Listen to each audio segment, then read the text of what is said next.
Je pense que vous l'avez lu, mais c'est bien qu'on se remette ça en tête rapidement. Ça s'appelle Intérieure nuit. Qu'est-ce qu'il voudrait lire? Mes yeux, ma langue, mon ventre, mon épicentre. Regarde-moi, qu'est-ce que tu vois? Ne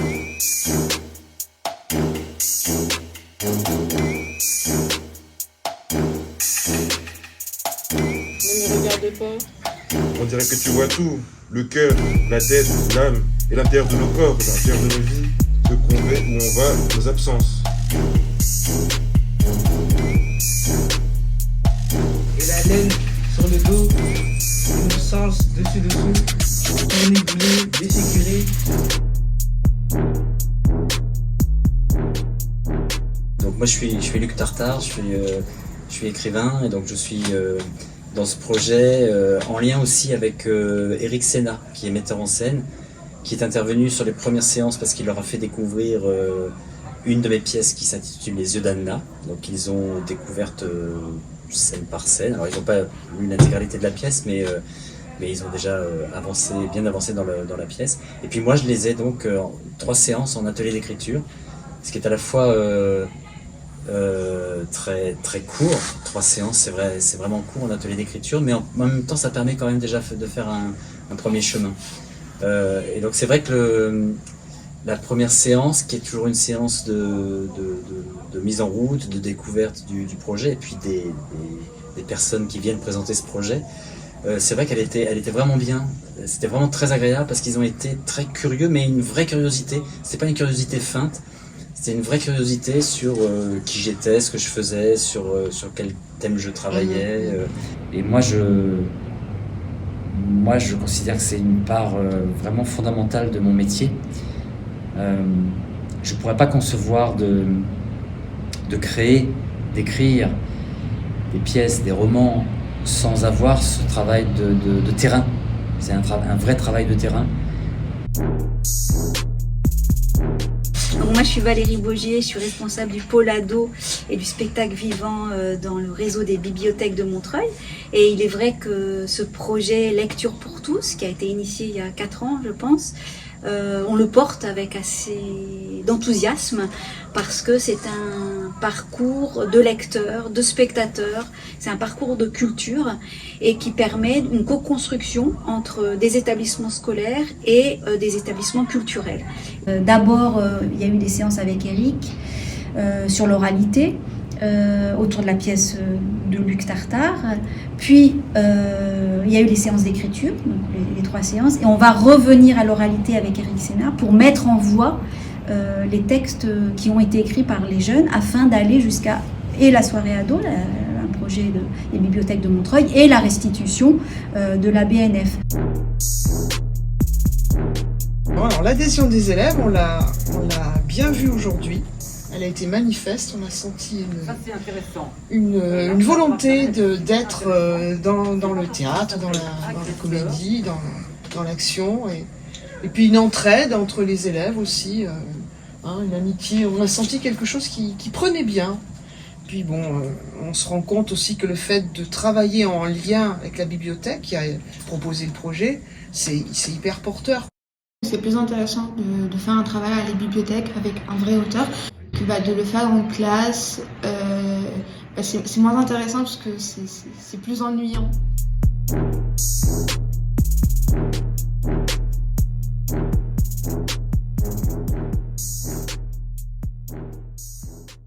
Donc je suis Eric Sénat, donc je dirige une compagnie de théâtre qui est basée à Orléans et qui s'appelle le Théâtre de l'Imprévu. Donc je suis directeur d'une compagnie, mais mon premier métier c'est d'être comédien, et après mon second c'est celui d'être metteur en scène. Et c'est vrai que j'ai l'habitude en fait de travailler en milieu scolaire, je dirais de l'école primaire jusqu'à l'université. Et depuis quelques années, donc je travaille en partenariat avec la bibliothèque de Montreuil, bibliothèque Robert Desnos. Et donc ce dispositif qui s'appelle Lecture pour tous est un dispositif que je pratique depuis quelques années maintenant, et je trouve que c'est un dispositif qui est vraiment formidable parce que ça nous permet de travailler dans des bonnes conditions avec nos élèves.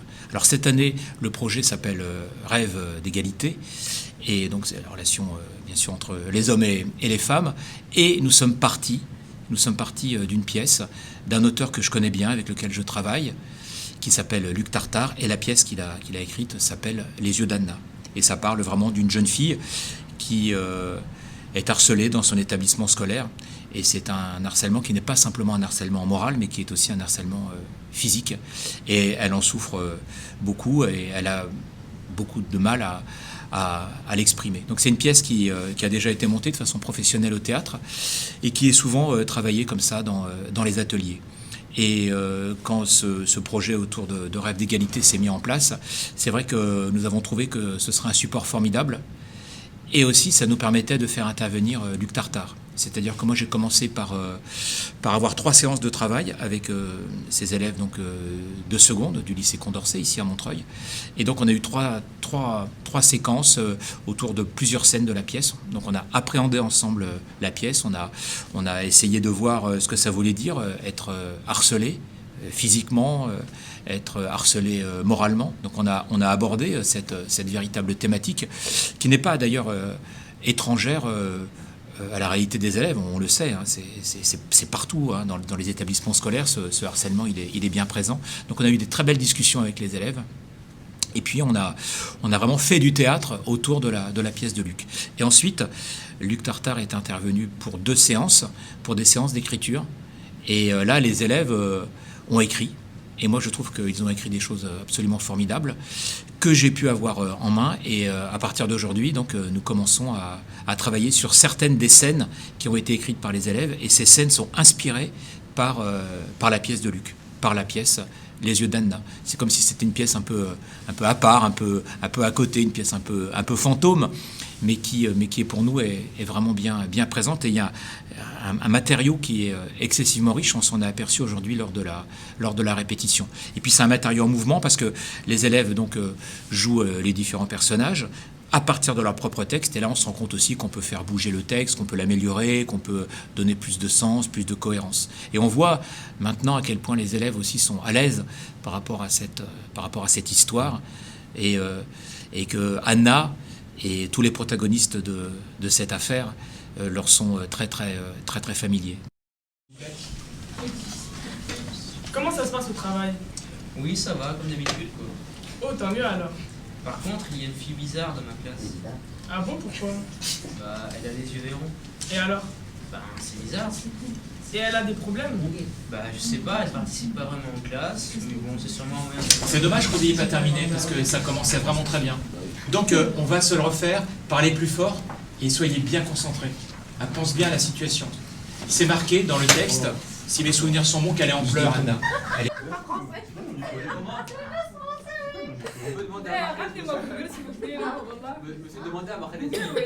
Cataléa m'a raconté qu'il avait arraché le piercing d'Anna. Non mais tu te rends compte?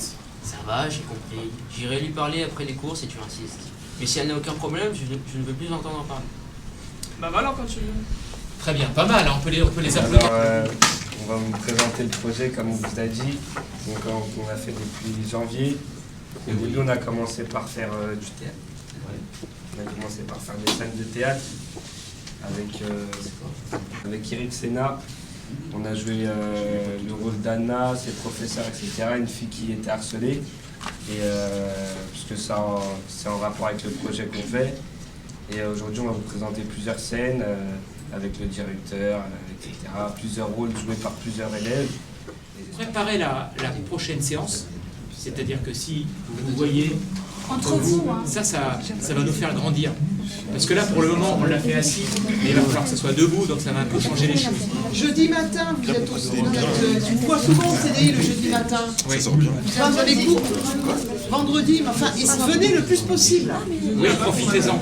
Et aussi, pensez bien à une chose, Kautar, elle est où? Elle est là. Très bien. Et donc, Kautar, toi tu n'as pas écrit, toi c'est ta scène, Karima. C'est toi qui as écrit ça toute seule, pour bien comprendre. Très bien, magnifique, parfait. Une infirmière peu compréhensive. Et tu me rappelles ton prénom? Emmanuel. Très bien, on y va. Moi c'est Kiranam. Ce qu'on a écrit, comment ça nous a inspiré? Je pense que c'est inspiré d'Anna déjà. Et je sais pas, je trouve que nous deux on a de l'inspiration, du coup on a trouvé. Et on s'est aussi fié à, comme on joue, lui joue le professeur et moi je joue la conjointe, on a fait comme si, comme ça parle d'une vie de couple à peu près, on a fait comme, s'est inspiré de ça, de quoi parle un couple, donc voilà. Qu'on soit coaché, jugé, on va dire, ça nous a aidé à mieux jouer le rôle, à mieux être impliqué dans nos rôles. Moi, je sais pas, moi j'aime bien, j'ai toujours bien aimé le théâtre en tout cas. Donc ça m'a bien aidé, ça m'a remis dedans et voilà, j'aime bien. Alors du coup moi c'est Raphaël Massard, je suis dans la même classe que Kiranam. Et mon rôle, alors oui, mon rôle dans la pièce qu'on a écrite, c'est le professeur. Et dans l'histoire en fait je suis plutôt contre Anna qui va se faire harceler et je vais plutôt avoir tendance à l'accuser, à vraiment pas l'aimer quoi. Et la conjointe, du coup Kiranam, va plutôt la défendre, dire je te reconnais pas, qu'est-ce que tu dis, tu te rends compte. Voilà, on avait de l'inspiration, donc on a écrit un bon texte je trouve, et je trouve que ça a bien marché. Je trouve que c'est vraiment un beau projet qui est très intéressant parce que ça permet à des élèves de rencontrer un metteur en scène, de rencontrer un auteur et de rencontrer aussi un établissement public, une bibliothèque en l'occurrence. C'est-à-dire qu'on a fait des séances dans l'établissement scolaire, dans leur lycée Condorcet, mais aussi les élèves sont venus à la bibliothèque Robert Desnos. Ils ont pu appréhender ce que c'est que la réalité d'une bibliothèque. Et c'est très important aussi pour ces élèves de venir dans un lieu de culture. Et puis après, il va y avoir la représentation, il va y avoir une restitution, et ça aussi, ça va être un moment important pour eux que de s'exprimer en public, que d'avoir la confrontation avec l'autre à travers des textes qu'ils auront eux-mêmes écrits. Moi, je trouve que c'est un projet formidable, très sincèrement, et qui est très très riche dans sa variété. Et ça nous a beaucoup sollicité les uns et les autres.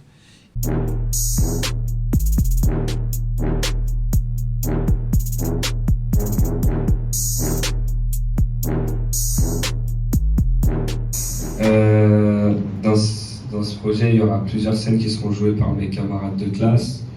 Et voilà. Qu'est-ce qui t'arrive? Rien. Ça veut bien qu'il se passe quelque chose.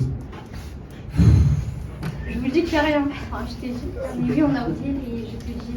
Ah ouais, c'est bon. Dis-moi, qu'est-ce qui se passe là, Anna? Je vais aller voir ton professeur. Attends, elle est repartie. Ben, si, elle est vraiment c'est son personnage. Non, mais elle ne. Oui, bien sûr, mais c'est son personnage après. D'accord. On peut le reprendre en entier. Carmita, c'est bien, sauf ta première phrase qui doit être beaucoup plus forte. Tu vois? T'es endormi. D'accord. Et Karima, tu parles un peu vite par moment. Tu vois, ça va vite. Merci. Mais cela est possible. Il y a plusieurs cicatrices et blessures. Il y a plusieurs cicatrices et blessures. Il y a plusieurs cicatrices et blessures. C'est grave. Parce que là, en fait, c'est quand même une professeure qui va voir son directeur, son proviseur, pour l'alerter sur un cas qui l'inquiète. Et on ne sent pas, Amel, que tu es inquiété par cette jeune fille. Ouais, recommence depuis le départ. Pense bien, je vais voir le proviseur, c'est pas pour lui demander un petit service, c'est pour l'avertir de quelque chose qui est très important à tes yeux, qui est vraiment essentiel. Tu comprends, Amel? Elle et ce jeune homme. Pas de souci. Je verrai ça avec elle. Merci beaucoup, Madame Amy. J'essaierai de contacter le foyer d'Anna pour voir si tout se passe bien pour elle à son domicile. D'accord. Eh bien, passez une bonne fin de journée. De même, à bientôt. Ok, très bien. Je suis à la table des mains. Prof, vous êtes timide. Très bien. Ok. Et juste, Karima, quand tu viens plus neutre, parce que tu sais, tu souris, tu sais, il faut que tu ne te précipites pas pour... en fait, faites-le normalement le mouvement. Tu vois, tu la laisses passer, elle vient. On n'est pas obligé de se précipiter. Et montre pas par un sourire que tu viens au micro. Tu vois, c'est vraiment tac, tac. Tu vois, juste neutre. Hein, Emmanuel, quand tu la laisses passer, elle vient neutre. Il n'y a pas un petit sourire, il n'y a rien. Vous n'êtes pas obligé de vous précipiter. On a du temps, il n'y a rien qui... En fait, on se rend compte qu'il y a un problème quand vous vous précipitez. C'était mieux, Amel, mais pense bien, arrête de te toucher les cheveux là comme ça, tu vois. Voilà. Alors attention, on va se le reprendre une fois quand même. Sylvie Goutte-Baron et je dirige la Maison des écrivains et de la littérature. Et il s'agissait de rendre compte, montrer l'expérience qui a été celle des élèves qui ont travaillé avec des artistes dans le cadre d'une action qui s'intitule Lecture pour tous, lecture au pluriel, et ça j'y tiens. Pour tous, c'est pluriel. Alors la thématique de cette année, c'était une très belle thématique, rêve et mémoire, et vous l'avez donc découvert à la BNF, bien évidemment, nous avons des collections très riches et vous avez pu, je l'espère, utiliser à foison ces collections pour aujourd'hui nous présenter ces travaux. Alors ce qui moi me fascine, c'est comment dans leur langue à eux, ils parlent de ce qu'ils ont vécu.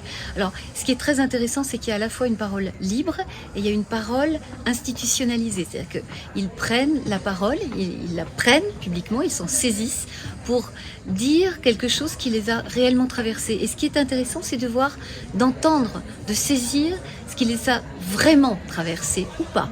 Parler de ce programme, et c'est un bonheur pour l'Académie de Créteil de pouvoir s'y associer, puis on espère que les Parisiens, le petit village là, entre nos deux académies, va bientôt s'associer à ce programme. Donc ça me permet juste, parce que je vais être bref, parce que l'essentiel c'est ce que vous avez à nous montrer, ce qu'on a à voir avec vous. Moi, juste pour espérer avec vous que cette question de la lecture, ça va devenir un truc très personnel, complètement en dehors de l'école et une aventure de toute une vie. Est-ce qu'il y en a qui lisent pour le plaisir, comme ça, chez les élèves? Génial, voilà. Comment cette expérience imaginée, qui traite en plus du rêve et de la mémoire, comment eux-mêmes vont la vivre. Et ça, c'est très intéressant. Et on sent s'il y a quelque chose qui a été sincèrement expérimenté ou pas par le langage. Et là, oui, bien sûr que l'expérience, elle est réelle. Et ce qui est d'autant plus formidable, c'est qu'elle est partagée et que ça crée du commun, c'est du collectif. Donc, au nom du ministère de la Culture et du service du livre en particulier, représenté aujourd'hui par Thierry Clair, et de la DRAC Île-de-France, nous souhaitons remercier tout particulièrement tous les élèves qui ont eu la chance de participer à ces différents projets, ainsi bien entendu que les enseignants et les bibliothécaires qui les ont accompagnés. Nous pensons aussi aux artistes et qui ont pu œuvrer avec vous dans cette aventure littéraire. C'est que c'est une énergie, ils sont énergiques, ils sont jeunes, la vie est en eux, à la puissance élevée, une puissance élevée, et cette vie, elle va être canalisée merveilleusement pour créer de l'art. Il me semble qu'elle est sous diverses formes tout autant présente. Ce qui est très intéressant, c'est que depuis que l'éducation artistique et culturelle a été vraiment conduite dans les établissements scolaires, on sent bien qu'il y a une forme de liberté, c'est-à-dire que le grand problème de la lecture, de la littérature, c'est que la lecture, et je crois que c'est Jean-Jacques Paysan qui l'a dit à l'origine de ce moment qu'on a vécu, c'est que la lecture, c'est un des fondamentaux. On apprend le français, on apprend la langue française, mais la littérature c'est un art, un écrivain c'est un artiste qui a un matériau qui s'appelle le langage, les mots, et on va faire comprendre aux élèves par ces expériences que finalement lire, apprendre à lire, et par ce fait-là, la lecture, elle a vraiment de beaux jours devant elle, puisqu'elle rend compte du monde, elle rend compte de la réalité. Il faut simplement leur faire entendre qu'ils ont besoin, comme on a eu besoin de nous, et ça ne passe que par la passion, si je puis dire, qu'ils rencontrent des artistes passionnés, des professeurs passionnés, et c'est ça le goût de la lecture. Le goût de la lecture, c'est rendre compte de ce qui nous fait vivre. La lecture, ça fait vivre. Ça fait vivre, ça fait penser, ça fait rêver. Elle a une place fondamentale dans l'éducation des élèves, mais dans l'éducation de tout un chacun. Pour devenir un être humain, mieux vaut lire que de ne pas lire, par exemple. Et puis, c'est aussi la question de l'altérité. On lit, on partage sa lecture avec autrui, on est un autre être humain qui partage avec un autre être humain. Donc, ça, la littérature, la lecture, ça fait partie des humanités. Et bien sûr qu'on peut éduquer par la lecture, et c'est même essentiel, c'est même le début de tout, et elle permet de rencontrer d'autres arts. Nous sommes heureux de vous présenter notre travail. Je m'appelle Mohamed et je suis élève de la classe de seconde 3 du lycée de Condorcet à Montreuil. Avec mes camarades, j'ai participé au projet Lecture pour tous.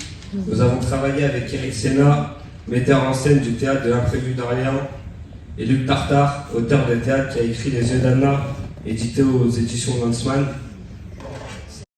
Cette pièce qui parle d'une jeune fille un peu différente, harcelée et maltraitée par ses camarades, nous a permis d'aborder les thèmes de l'égalité filles-garçons. Nous avons été accompagnés dans différents ateliers par nos professeurs et documentaristes de notre lycée, Valérie Gaugier, responsable du pôle ado et du spectacle vivant de la bibliothèque Robert Desnos de Montreuil. Au début, c'est stressant un peu, mais en fait, quand tu joues ton rôle, t'es bien dedans, et en plus, c'est intéressant. Sur quoi on a travaillé, nos textes et tout, ils sont intéressants. C'est un peu comme voilà, le harcèlement, comment c'est, qu'est-ce que ça fait et tout, et qu'est-ce que ça... Voilà, on a parlé d'Anna, qui se fait harceler, tout ça, c'est pas toujours... voilà, le mauvais côté de ça, en fait, du harcèlement, donc voilà.